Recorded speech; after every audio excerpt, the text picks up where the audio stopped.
Hello everyone, and welcome back to Katawa Shoujo. I am your host, as always, WampaOnRoids. And I really thought this game was like 2 hours long. But I was incorrect. Or maybe it was, and I just read it quietly to myself very quickly. And didn't try to make jokes to entertain myself. Whatever. I feel very tired this morning, probably because yesterday itself was a very tiring day. On top of that, I woke up far earlier than necessary. Saying hi to Shizune and Misha, I started doing the work as instructed on the board. It already looks like today is going to be heavy. I don't have a problem with that now. Though, Shizune and Misha might jump on me, trying to get an answer about whether or not I've decided to join student council, even if it's just one day. I wouldn't put it past them to try, and I don't have an answer for them if they do. So, this situation is very convenient for me. About 10 minutes in class, Hanako walks in and takes a seat, but no one looks at her. The teacher doesn't even comment on her lateness. He does, however, stop us to say that we're going to be breaking into groups again. I turn my head and see that Shizune and Misha are looking at me. Shizune gives me a smile that is equal parts cute and menacing. This is a smile that says, "We have you now. There is no escape." He-chan, looks like we're working together. Yay, yay! Oh, God. You guys are really... you guys are invading my personal bubble. Misha leans sideways while Shizune pushes her desk closer to mine. There really is no escape now unless I jump through that window. Jumping out the window isn't the best option, sadly. What's wrong, He-chan? Oh, He-chan, have you thought about about what you said yesterday? You said that you'd think about joining the student council? It's okay, He-chan. We were talking about it after you left, and it would be rude to expect you to have already have an answer for us this early, right? I'm so happy you two are able to have a laugh at my expense, and even more pleased to know that you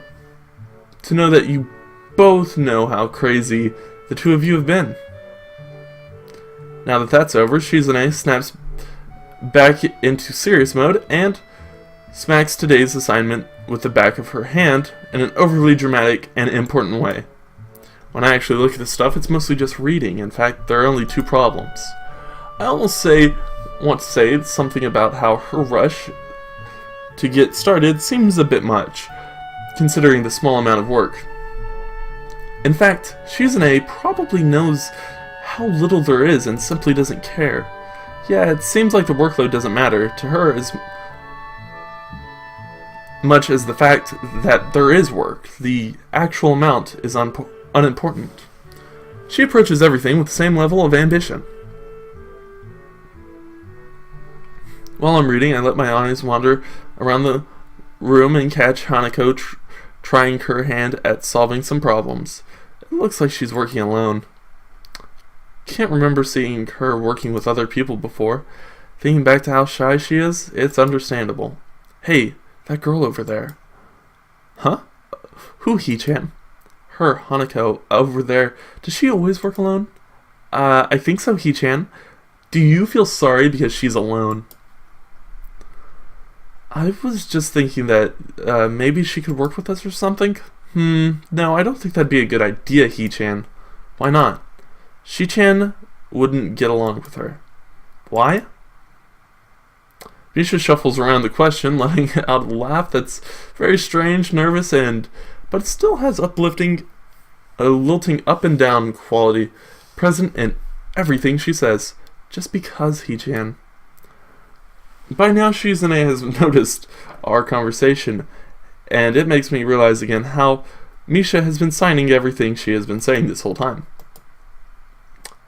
What, She-chan? The friend of my enemy is my enemy? That sounds so harsh. I'm not gonna say that. You said it anyway. Haha, I know, He-chan. It's fine if you overhear it. I wonder if This is Misha's way of keeping things fair, since without her, I wouldn't be able to understand a thing Shizune is saying, and vice versa. And is that also why she signs all the time, so there's never conversation Shizune will be left out of? Anyway, we should start on the problems now, Hichan. We finished with time to spare, and I decided to ask if there are any alternatives to the cafeteria, as frankly, the food has been kinda subpar. Since Shizune and Misha arguing among themselves about their favorite restaurants, all of them are downtown, so I don't think I'll have time to go all the way there. And what about the bill? Are they just arguing for the fun of it? Maybe. They seem so distracted by it that they don't even notice the start of the actual lunch break. I look over my shoulder towards the back of the classroom. She seems to be studying her notes from the previous class. It's an odd sight. Everyone else in the class is busying themselves with the lunch break, socializing, gossiping, rearranging desks. The ones with actual box lunch is mixed in and chattering like everyone else, only interrupted by short bouts of eating. But when I watch Hanako, it feels like I'm the only one who can see her, almost as if she was invisible, sort of hiding in plain sight. Is she being bullied? Is she isolating herself from the rest of the class on her own accord?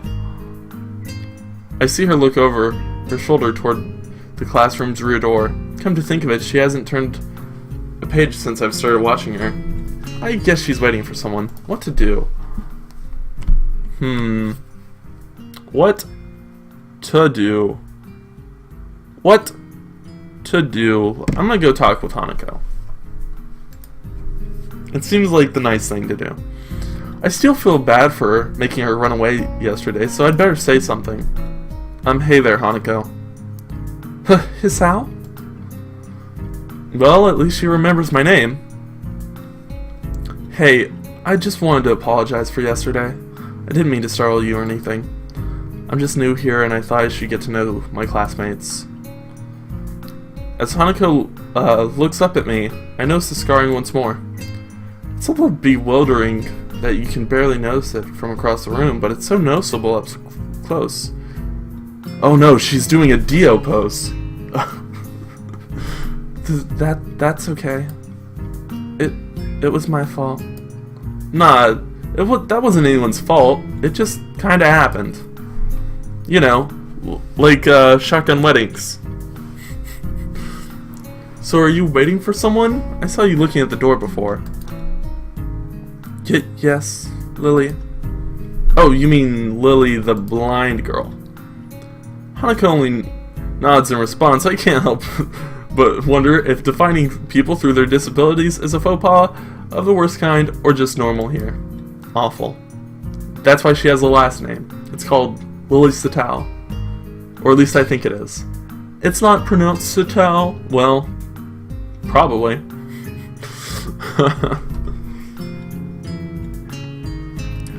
I guess that explains why Lily took off after her yesterday.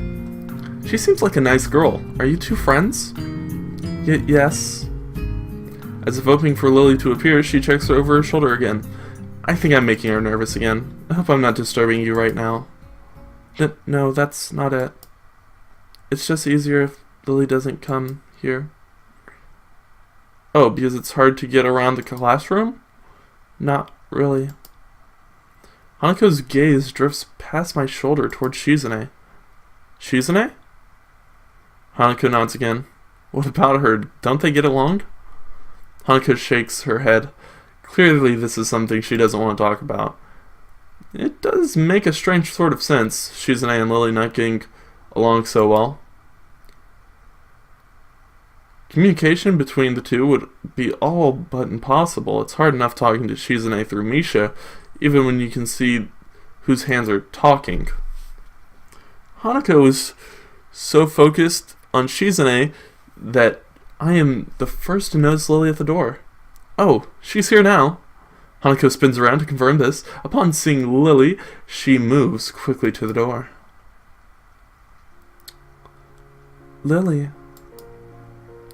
Hanako. Good morning. Is the president here? Yes. Hanako glances over her shoulder at Shizune again as if to confirm she can't hear them, even though that's impossible. I suppose we best be off then. Lily's sigh and tone of voice seems like frustration. Makes me raise an eyebrow. I guess there's some kind of enmity between the two.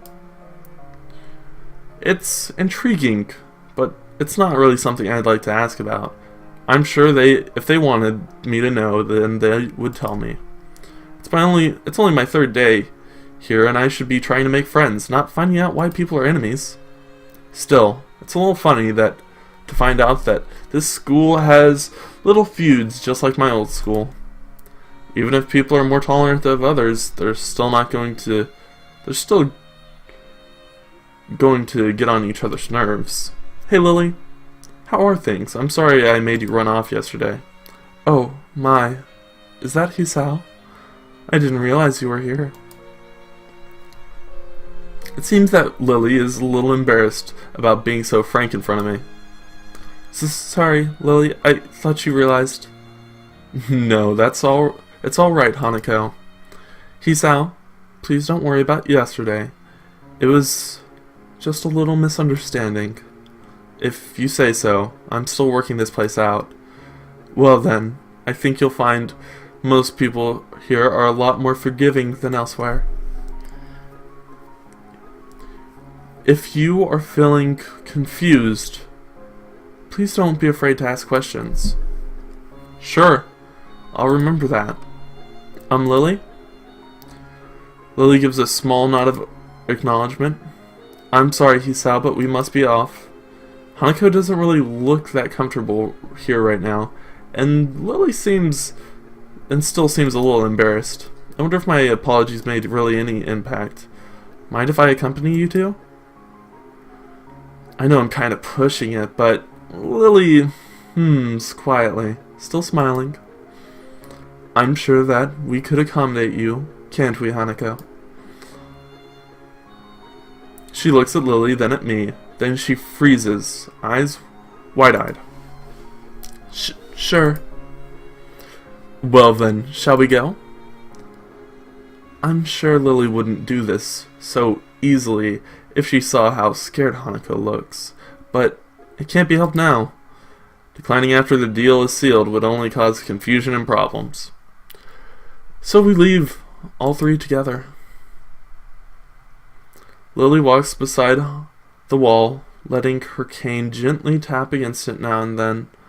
Hanako comes along right beside her, so close that she's practically half hugging her as they go. Although it must make her walking that much harder, Lily takes it in stride. As we turn around the corner of the hallway, something hits me in the chest. With the force of a steam train, Hanako shrieks a little and my vision briefly goes black. Man, arrhythmia, am I right? Ouch.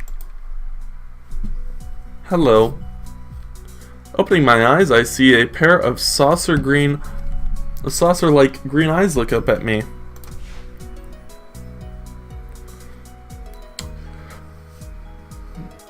They belonging to a perpetrator, a short girl who bumped into me and has now fallen down onto the hallway. She wears a PE uniform and a very worried frown. The former strikes me as a rather strange thing to have on during a lunch break. More striking than that is that she doesn't have legs. Or she does, but they're not made of flesh and bone. They're her pale, very much flesh and bone thighs, ends and shins, and her feet are made of black plastic or plastic-like material. They look disturbingly artificial and unnatural. It almost makes me forget that my chest is hurting. The girl winces a little, and rubs her nose and jumps up. Twin Tails girl. Like, alright, I'm man. Hey, are you alright? I'm sorry about that, really. I wasn't looking where I was going, and you just came out of nowhere. Sorry. She's looking really apologetic, in the hurt puppy way of looking apologetic. I quickly forget about being angry or anything, since her hurt puppies are my weak spot. It's okay, don't worry about it. Ouch. I say that, but there's a stinging pain in my chest, and I know that this is about the biggest possible danger for my condition. Don't ever exert yourself. Don't forget your medication, and most of all, don't get hit in the chest. I try to rub my solar plexus to chase the pain away, holding my breath in an attempt to hear my heart beat. Oh God. Is this how it ends? It seems normal. Hey, should I get a nurse or whatever? The worried, high-pitched voice of the girl snaps me out of it. I stare at her for a few minutes, dumbfounded, until I realized that I probably looked worse off than I really was, doubled over myself and looking all tense. Damn, I'm overly worried about my heart. No need, I'm fine. Managing to say something in response, I pull myself upright, feeling my sore ribs one last time and taking a deep breath. She just knocked the wind out of me, big time, but nothing more than that. You sure you're okay? Like, I hit you pretty gosh darn hard. It's okay, I said I was fine, and nothing's broken, no harm done. That's good. I was like, totally. Hisao? What happened? She's not quite up to speed for obvious reasons, but she sounds very worried. More than what the situation deserves, really. Someone just bumped into me. Nothing serious, just winded. Sorry, it's my fault. I was just going to get some stuff, and literally, I was in kind of a hurry. That someone here is Emmy, isn't it? The little girl coughs quietly and shuffles her plastic or metal feet, looking down at the before saying anything. Hi, Lily. Hanako. I guess the girls know each other. Do please try to be more careful. You might be sturdy enough to endure these sorts of accidents, but there are people who aren't. The girl blushes and starts to fidget nervously like a child, caught misbehaving. It's so cute, I find myself smiling. I know that. I was just... I gotta go. Teacher, I'll have my head. I promised to help him with pronouns, but I went running instead. Sorry, but I've gotta change and everything. Before any of us can say a thing, Emmy has already bolted away, leaving the hallway eerily quiet. Does that sort of thing happen often around here? There are more rules in Yamaku than usual for running in corridors, but that rarely ever stops Emmy, it seems. She shakes her hand weakly and offers a slight composed smile. I don't think that there's anything we can do to stop her, I'm afraid. Shall we be off then? Lily heads off along the hallway, and Hanako hurries after her. The route to the room, the two use for tea, the route to the room, the two use for tea, for tea is fairly simple to retrace, being still fresh in my mind from yesterday. Lily and Hanako quickly go about the business of making lunch. Before I can even open my small bag of food, Lily's busying herself with her thermos and tea bags as Hanako is setting out both their lunch boxes. So this is what you meant by coming here almost every day? Yes. Hanako and I usually have lunch here. It suits both of us. So we ended up using this room regularly. After seeing Hanako's reactions to me over the past couple of days, I can't understand why that is a boon. That and Lily being able to get some quiet away from her class as well. I take my seat last after Lily has poured the tea for us and sits down. Oh hey, it's kind of like that last frame, but now Hanako's here. The more time I spend with these girls, the more I think they're going to be a perfect foil to Misha and Shizune. Even without a voice, Shizune is direct and brash, and Misha seems to get along with everyone. On the other hand, Lily is soft-spoken and relaxed, while Hanako seems to be the shyest girl I've ever met. So, how are you faring in Yamaku, Hisao? You seem a bit flustered before. Apart from getting lost every now and again and being crash-tackled outside my classroom, fine I guess. You looked pretty hurt before. Are you really okay? For a brief moment, I considered telling Hanako and Lily about my condition, but then I held it back. I can't tell why, but for some reason I feel uncomfortable talking about it to these relative strangers, even if they've been pretty friendly. Yeah, it's nothing, I was just a bit startled. Judging from the two girls' expressions, I don't think that they're buying it, but but in what I assume is their way of respecting my privacy, they don't press it either. I guess that is one of the unwritten rules around here. Don't ask. If people's conditions are obvious like Hanako's, there's still bound to be a story involved. Everyone has things that they don't feel comfortable speaking about, and I think everyone here recognizes that. So, how long have you been in this school? You both seem to know your way around pretty well. Well, I've been here since the start of high school, but only moved into the dormitories a year ago. Hanako joined at the start of high school as well, and moved to the dormitories when she did, if memory serves me correct. That's right. Since high school. So you've known each other since then?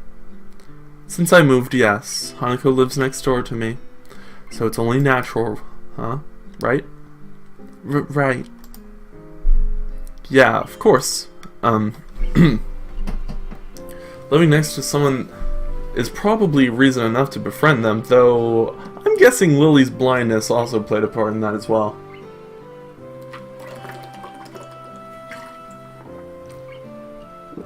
Tell me, if Aqua's a useless goddess, why do I keep drinking it up? I can't imagine Hanako easily making friends with someone who has to deliberately avoid looking at her scars. With the immediate conversation dried up, we start to eat our lunch. It isn't long before the bells are signaling the end of break. Like me, the girls pack up their lunches as efficiently as they set them out. I guess I'd better be off. Are you going with Hisao, Hanako? Hanako looks up at me, and for a second I can see that she's considering skipping class, maybe just to avoid walking to the classroom with me. Yes. I don't know what to think of it. Hanako's really delicate to the point of breaking if looked at it in the wrong way. It makes me a bit nervous, but I push the feeling aside and try to be as natural as I can. We should hurry then. Class has already started from the sound of it. Lily gives a nod farewell as she bends down to take her cane. Hanako and I filing out before her. We walk down the empty hallways to our respective classes. As we reach the door to Lily's 3-2 classroom, she turns towards me. Hisao, thank you for sharing lunch with us today. My pleasure, Lily. And with that, we part ways. Lily entering her classroom, and Hanako and I make off to our own. She's still looking like she wants to run away. So, do you really want to go to class now? Yes. Okay then. I feel like I should say something more to her, but it's hard to come up with anything that would be more appropriate and safe enough. And Lily was right. The more time I spend out here, the more explaining we have to do. I open the rear door to the class and walk in. The teacher looks up at me and opens his mouth to say something. However, as Hanako follows me in and closes the door, he simply nods to us and continues his lecture. This is the third time Hanako has had her truancy practically ignored. There's definitely something going on here. Yeah, it's called They Know. Like, Hanako is a precious young lady, and she should be protected. And she's not exactly the most sturdy and open to criticism. I wonder if it is some sort of informal agreement with the staff, or if it's just a perk afforded to unique students of this class. Trying to make as little disturbance as I can, I extract the relevant textbooks from my bag and start catching up. Class goes along quietly. The teacher seems like an okay person despite the weird first impression I got, and the material is relatively interesting. However, the way he teaches it is really bizarre. It's as if he expects that everyone is a natural genius. Maybe autism spectrum? If the staff have the same type of stipulation of, like, you know, having some sort of illness that wouldn't normally be considered. Or maybe he just grades on a higher curve than I'm used to, because I'm not used to Japan schooling. When the final bell sounds, I realize that there is still a lot of time left in the day, and I'm left wondering what to do. It's odd. At the hospital I had 24 hours a day of free time, but here filling the considerably shorter hours feels difficult. Everyone else leaves, and I'm left alone with the teacher. Mutao was examining the assignment sheets we were working on earlier, marking them with a red ballpoint pen. Raising his eyes from his papers briefly, he notices me and furrows his brow. What is it, Nakai?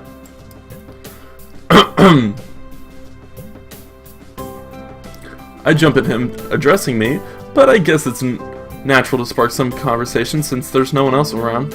Nothing. Thinking about what I do after school. The teacher slowly puts the cap back on the pen and is arranging his papers into a stack, clacking it against the desk twice.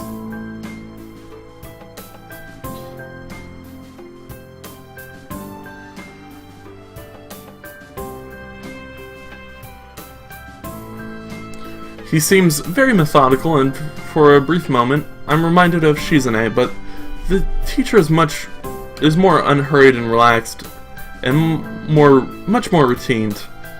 You have no plans? No, I considered joining a club, but don't know what type of club would interest me. Go observe a meeting of someone else's club. Might pique your interest. Might pique your interest. I guess. But I don't know how to continue from there.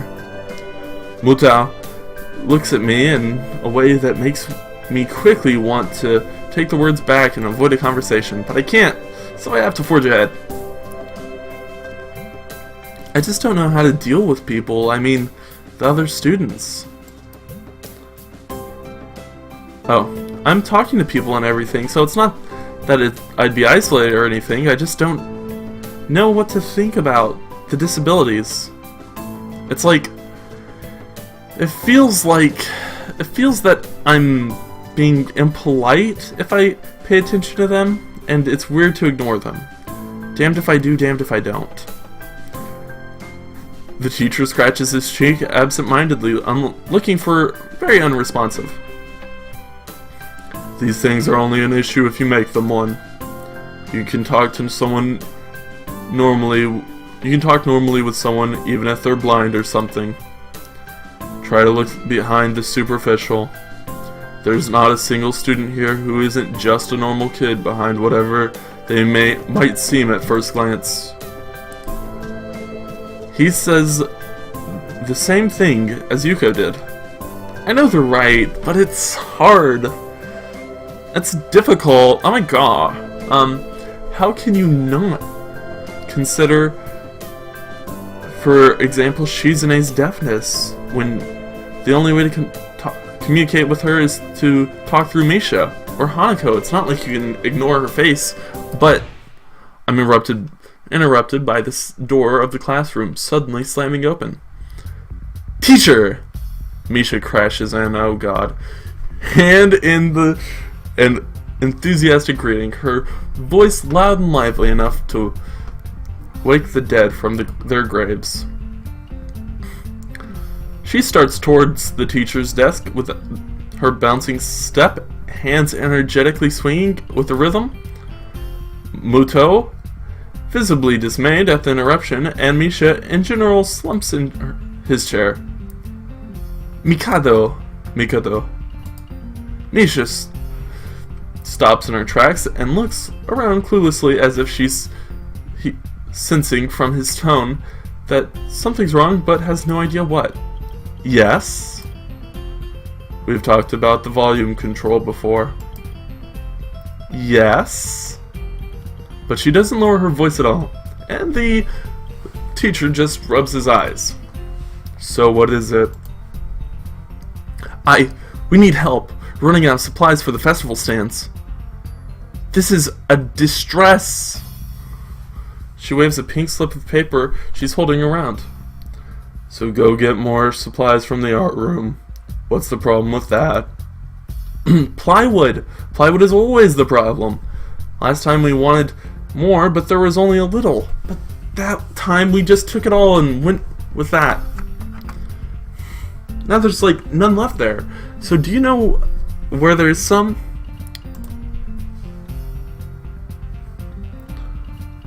I don't understand. How would I know?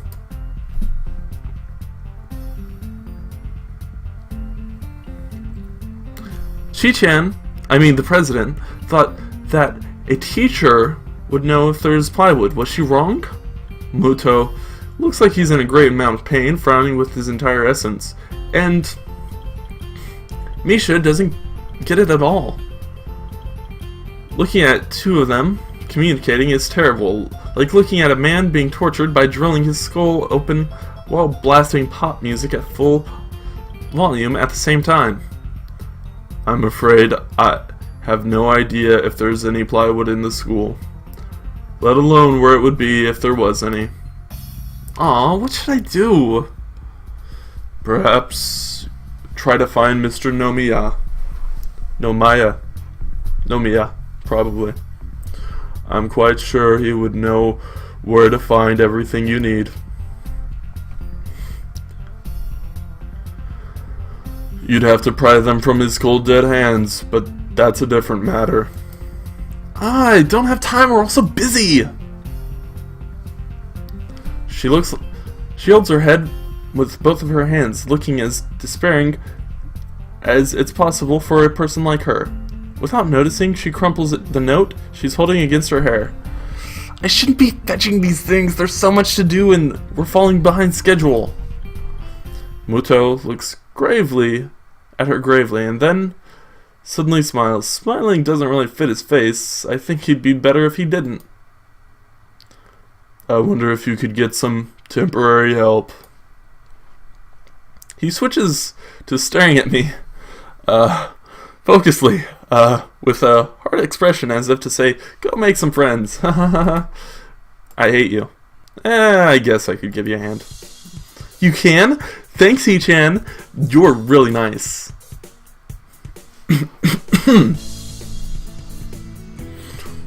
She pauses, does a double take, and then points at me with her finger, yelping, ah! And then looking very puzzled. Come to think of it, what's Hichan doing here? Class is over, you should be having fun. We just had a little chat? Oh wait, we just had a little chat. Oh no, it's not detention. Are you in trouble, Hee-chan? No, I'm not. Is Hee-chan in trouble, teacher? No, he's not. Muto sighs, and I feel that I have to help Misha to get her off the teacher's back. So what do you need? Here's a list. I can try to find the plywood from somewhere if there's none in the art room. She offers me the note she's been holding. I take it, hesitating a bit. I said I'd help you. This has no implications on whether I'm joining the council or not. Aww. Still, thanks, Hee-chan. Try to be quick. We are in stalled building streak now. We must hurry, hurry, hurry, hurry, hurry. She bounces out of the classroom, leaving me and the teacher looking at each other with something that feels like a silent arrangement. Well, there you have it, Nakai. You have something to do now. Please don't sound so smug. I can almost hear an emotion on your voice.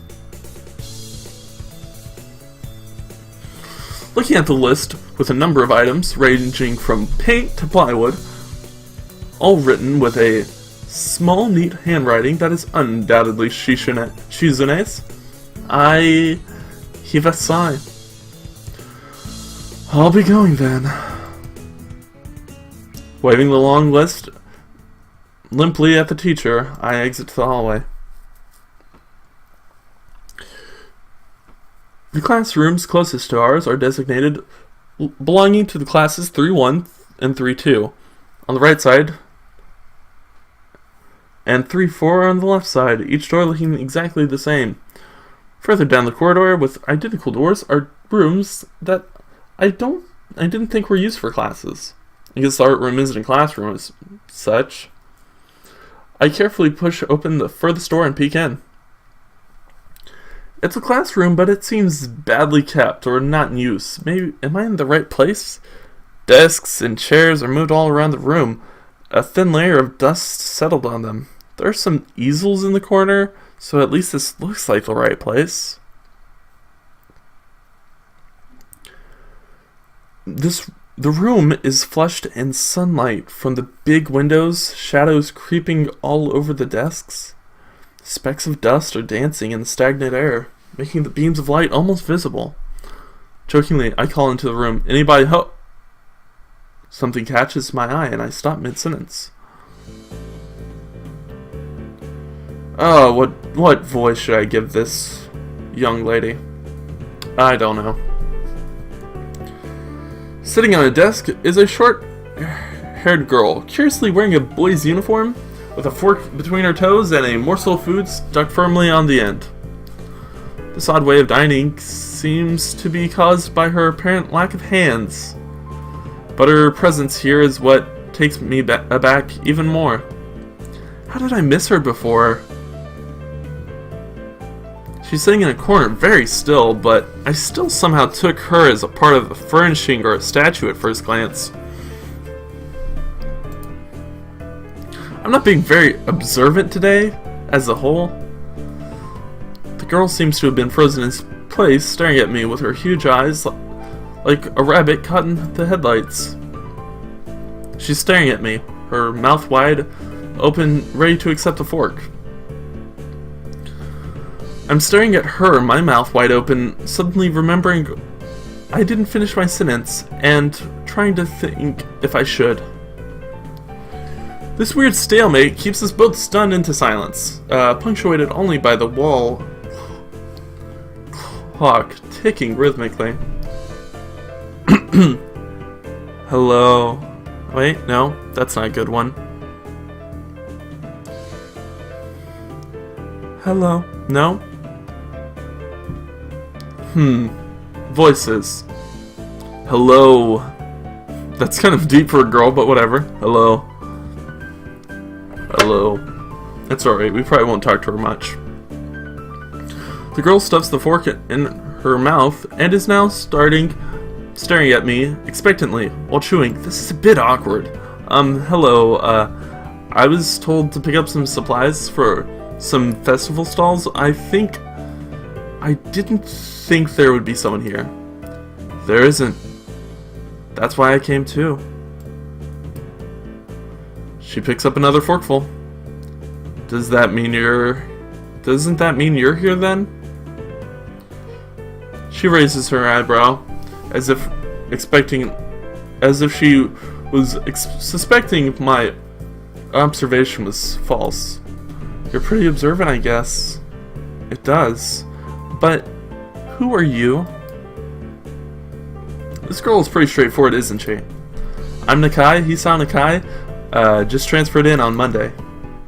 I'm Rin. Rin Tezuka.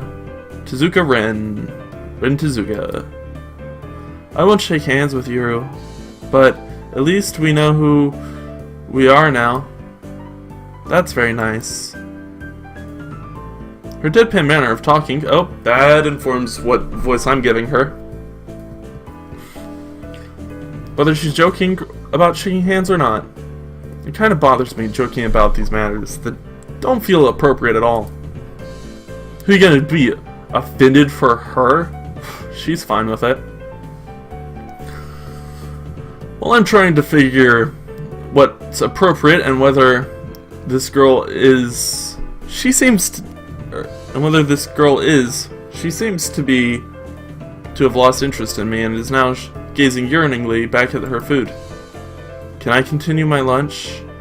If you don't mind, I won't mind you. If you need to get your stuff, the supplies are in the back.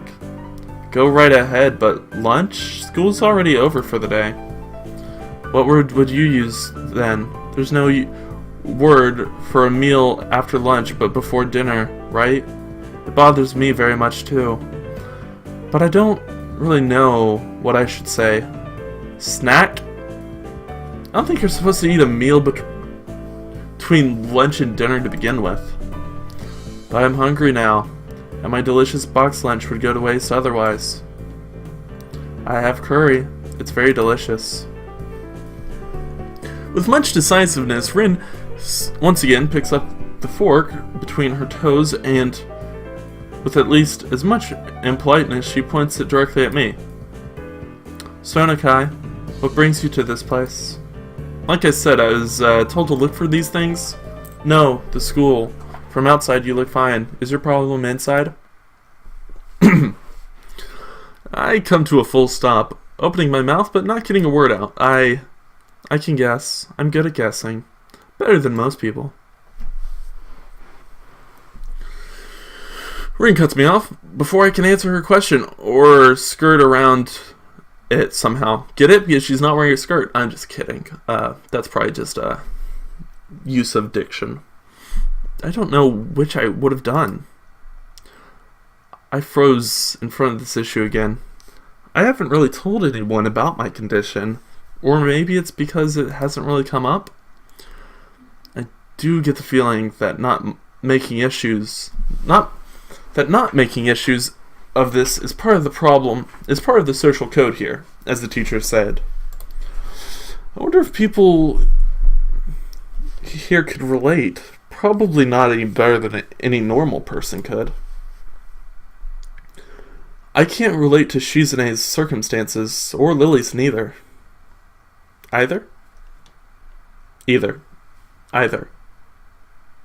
Now I'm really worried about it. While I go through this in my head, Rin keeps considering what my condition might be, with an overtly contemplative look on her face. She puts her fork between her lips and leans back, looking at the ceiling as if to answer what was written up there. A beam of light illuminates her face from the window side, creating a mask of dark shadow on the other side. I don't think it's anything in your head, and something in your guts would be boringly ordinary, like this lunch of mine, and less delicious. The problem must be in your pants. This messed up Sherlock Holmes kind of statement, and the sheer lack of tact it was delivered with catches me completely off guard. I think I might have reeled back, even physically, as Ren's eyes widen in revelation and astonishment. So I was right. There's something wrong with your tackle, isn't there? Still, partially in shock, but recognizing the need to reply something, I spit out the first thing I can think of. No, nothing like that. I have a heart problem. Arrhythmia. I've said it. More like blurted out, but I said it. The girl in front of me purses her lips together and glowers at me, looking very disappointingly. How boring. Trouble in the pants would have been much more scandalous. What's with this reaction? I'm sorry to have let you down. I forgive you. Just, I collect people, and a person with you, you know, that kind of problem would have been really great. Collect people? People with different problems. Huh, so you just, like, go around asking people what's wrong with them? Pretty much. I see. I left with little left to say. Ren resumes her lunch and the conversation dies away, but I keep thinking about what she said. It's the first time I told anyone about my condition. All the other people have either known about it already or heard it from someone else. Or didn't need to know about it, like every other student so far.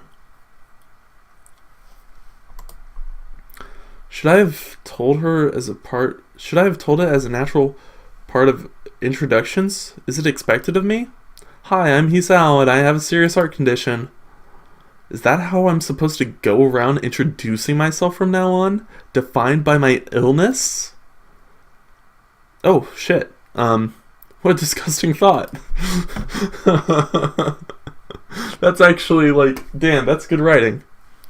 Or maybe this Tezuka girl has an unnatural interest in such things. As I walk to the back of the room to pick up the items on Misha's list, a chance opens to study Rin from the corner of my eye. Her hair is a burnt auburn, almost orange, cropped short. Long hair probably would be impossible, no arms. The boy's uniform and the lack of arms makes her look very thin, scrawny almost. She's not particularly pretty except her murky green eyes, which flicker restlessly from below her short bangs, even when she eats. The distance and the shadows make it seem like they don't reflect the sunlight at all, but instead absorb all of it within them, like deep wells. She moves her feet almost as deftly as a normal person with their arms. However, I can see how this sight could discomfort some people, especially while eating. Makes me feel a bit uncomfortable at least. I hesitate to think about the word unnatural, but it's too late now, isn't it? I keep searching the cabins and shelves for Misha's things, but after enough time passes, the silence grows too uncomfortable, so I force some conversation out of this strange girl. So do you always eat alone and this late, or do you get an occasional visitor? Visitors.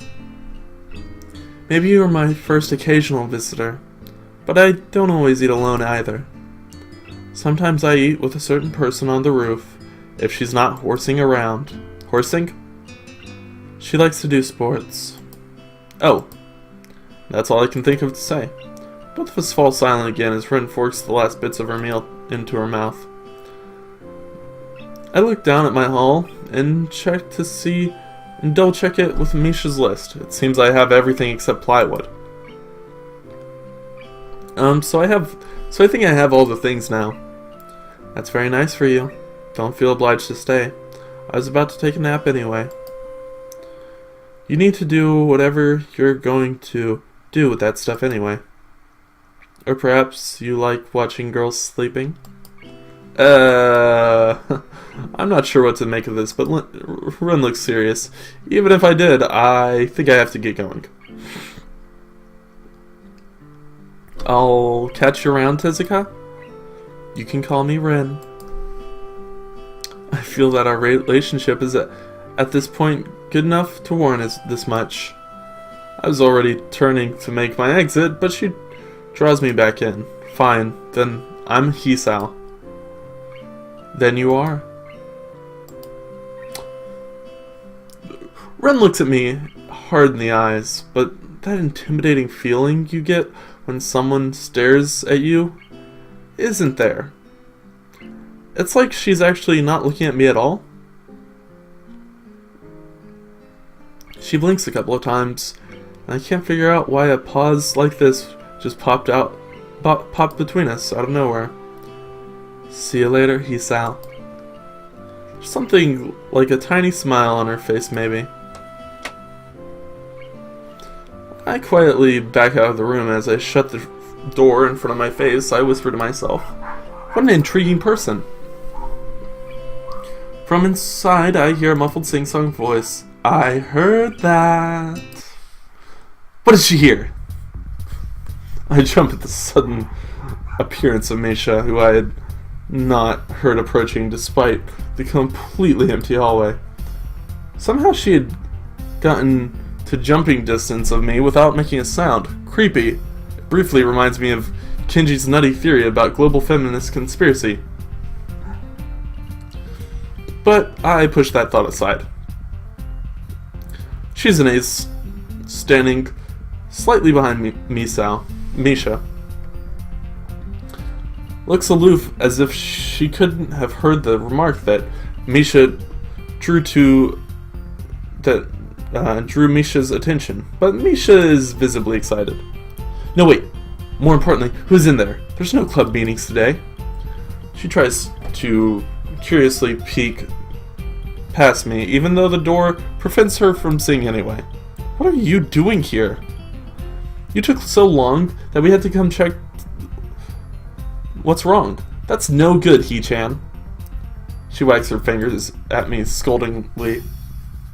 I found plywood, but everything else is still missing because you're tardy. Oh, sorry, I got the things. Was just going to bring them. I think you were up to some mischief, He-chan. Who was in there with you, I wonder?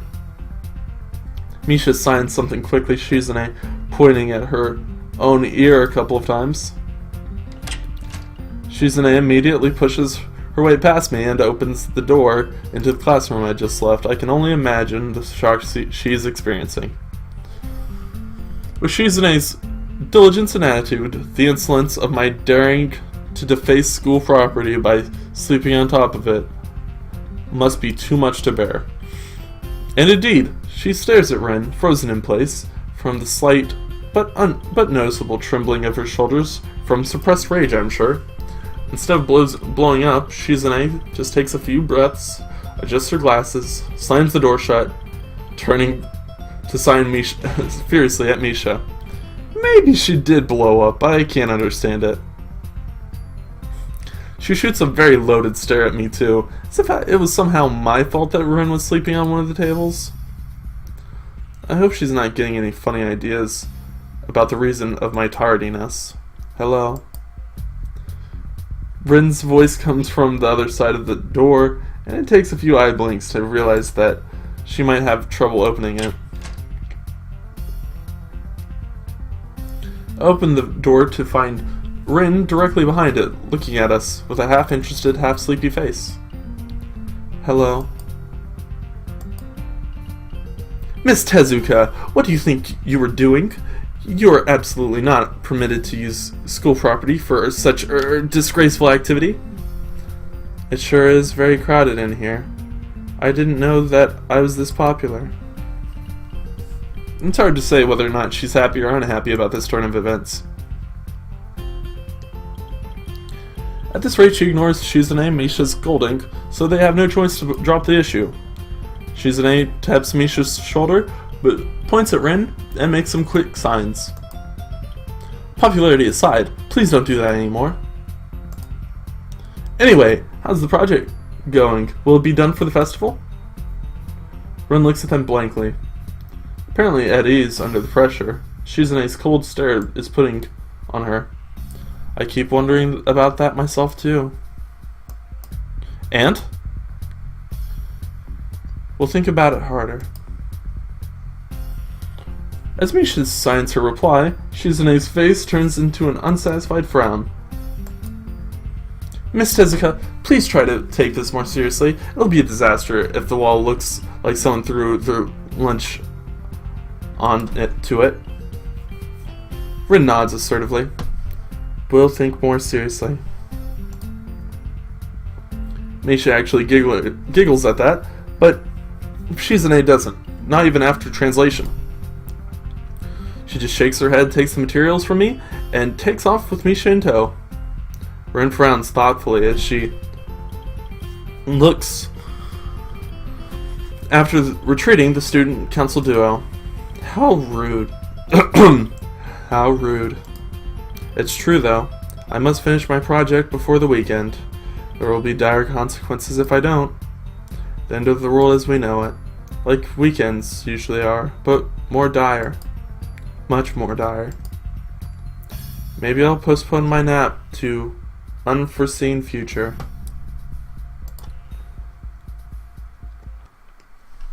I'm about to ask what the project she has and what these apocalyptic consequences, but she walks back into the art room. Since you have nothing to do, would you give me a hand? Okay, no, we can't do this anymore. Guys, stay safe, have fun, try to make your videos a little bit shorter than 57 minutes coming up here in a second. And one of those things is more important than the others. Bye!